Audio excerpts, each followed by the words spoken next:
Hi everyone, I already filmed the video unboxing of the Noodler's ink in the Heart of Darkness, and this time I decided to do the waterproof test because I watched quite a few videos actually after I got the Noodler's ink, and I realized that for some reason some people did a waterproof test and it bled, and others were very happy with it. It was permanent, so I don't know what it is, and I kind of trusted the fact that it said bulletproof. To me that means that is it, and I didn't even have any second thoughts. But now that I have this this ink here, I actually thought, let me do the test. So anyways, what I've done so far is I used it on gesso, and predominantly why I got this ink is so that I could use it on gesso and also watercolor on top if I can. I haven't tried the watercolor on top just yet. I've done this illustration over here, which I kind of feel a bit scared to ruin in case it moves, so I decided just to do it on her hair, and if the ink is going to move, then you know, at least it will be sort of the hair effect. Now this is, I think, 120 GSM paper, and I have done this illustration just maybe 15 minutes ago, 10-15 minutes ago, so not too long ago. Then I'm going to test it on 3 papers, so this one and on the other 2. I just had a little piece of paper here from one of my deliveries, and it feels like a Tomoe River paper, but I'm not sure which thickness, not the thin, not the 52 GSM, I think it might be the 68 GSM. It kind of feels very similar to that paper, but I'm not 100% sure.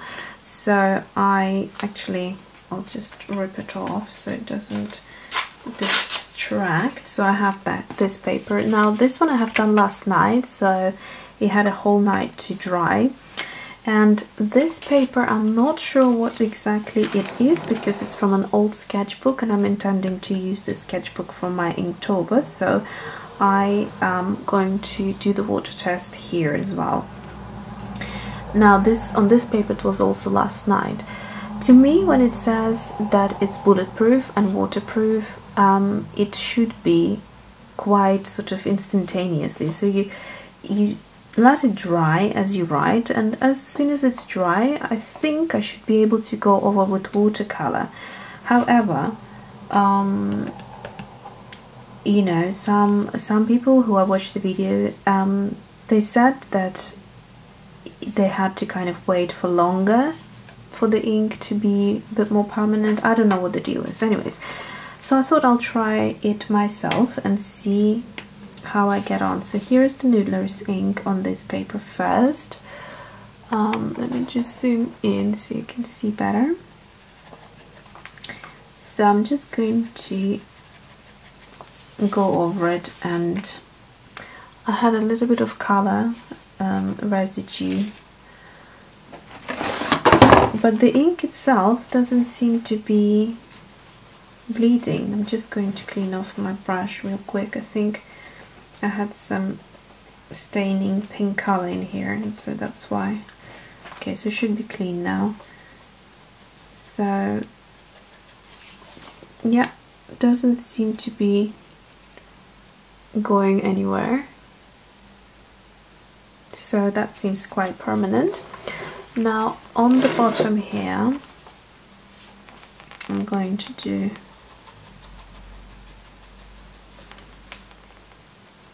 push out quite a lot of water, and again maybe a little bit more actually,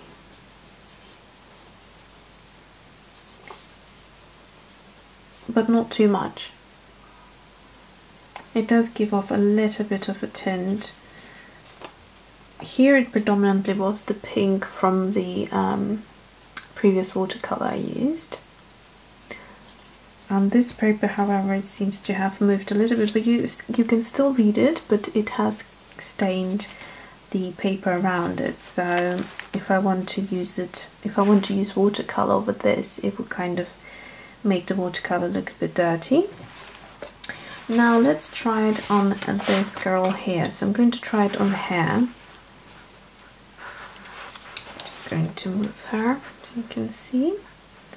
Oh yeah, so here it's moving quite a lot, so whether that's to do with paper or the fact that I've only put the water 10 minutes ago, that I'm not certain, but that to me is not bulletproof, because imagine if I did the illustration and then decided to use watercolor over it, that just wouldn't work.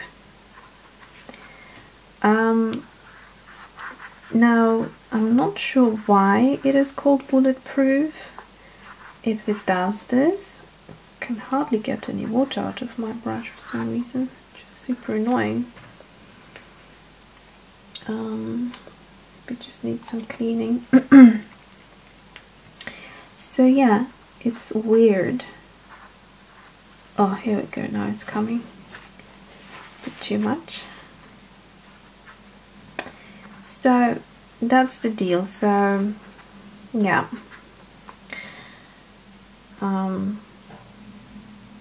You know,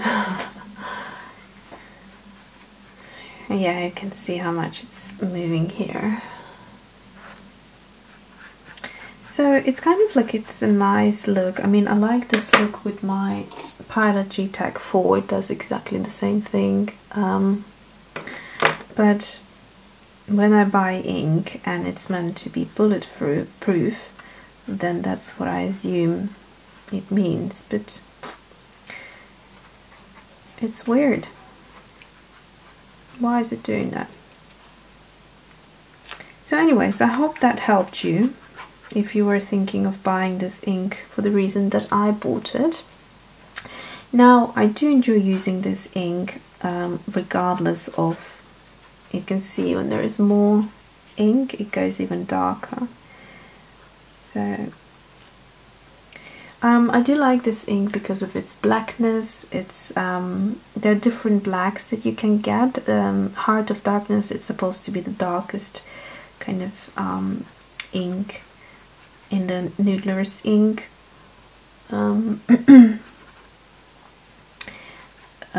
variety range, but yeah, like I said, you know, it really depends what you're looking after.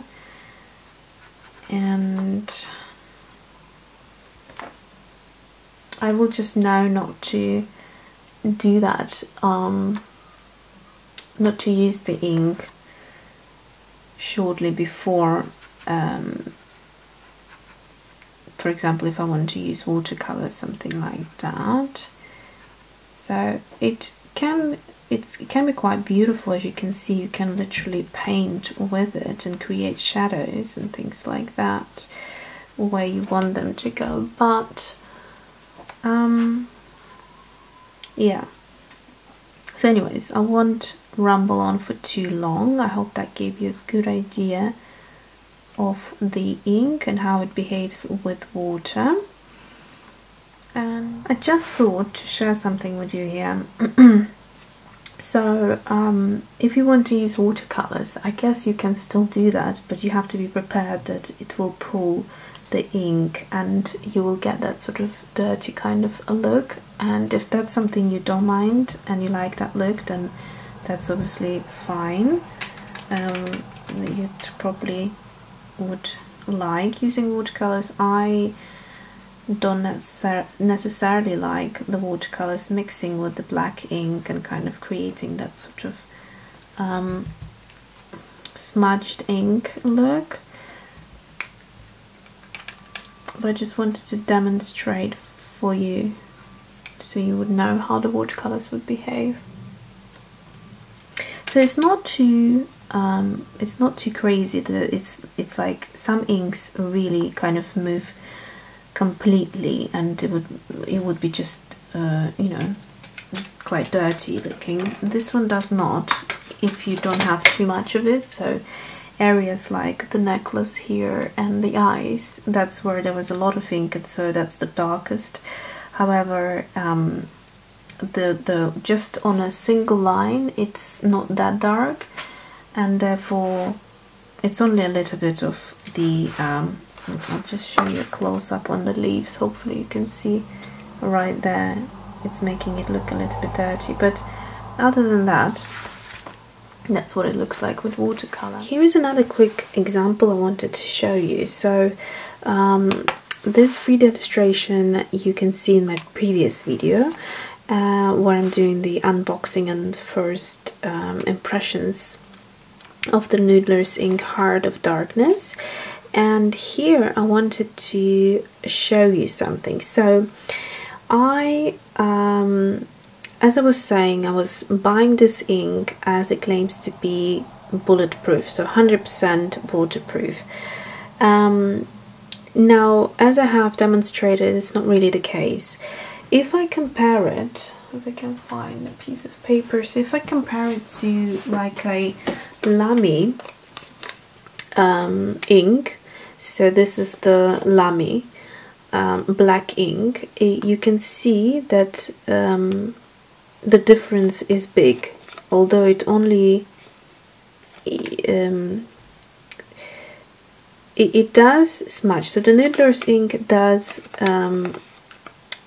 kind of move with water, although on this paper it did least. However, compared to Lamy, you can see that it completely smudges. So there is an element of waterproof effect in the Noodler's ink. However, I wouldn't claim that it's bulletproof, i.e. 100%. So that's what I'm trying to say. And in this little example here, I did a watercolor illustration, and then I went over with this Charlie pan, which comes free with the Noodler's ink, and done some sort of kind of added some details, but it became too busy and I didn't like it. So I thought, because it claims to be bulletproof, let me go over with gesso over the areas that I didn't like and cover them, and oh my god, it just became such a crazy mess.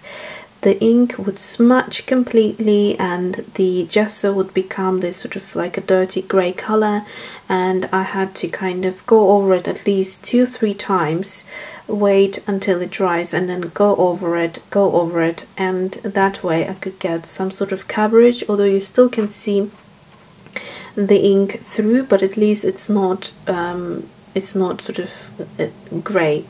The other thing I have done just now as well, I added some green to the leaves, and you can see here the smudging of the ink. Now this is the green how it's supposed to look, or the clean color, and this is what it looks like over Noodler's ink. And here as well there was a little bit of Noodler's ink on the brush, so it made it a little bit muddy. So I hope this helps you to really understand what you're working with. So I personally would work with this pen over wet media, so I wouldn't put watercolor or anything which has any type of moisture in there, like gesso for example, or any acrylic paints over the top of this ink, because it's not going to do what it sort of claims to do. And as with right now filming, I thought I'll show you the difference of what it looks like when you go with this ink over watercolor rather than the other way around. So you can see how much cleaner and how much better it looks compared to ink under watercolor. However, you know, if that's your look, if you like that kind of smudging and sort of thing, then you can totally do that.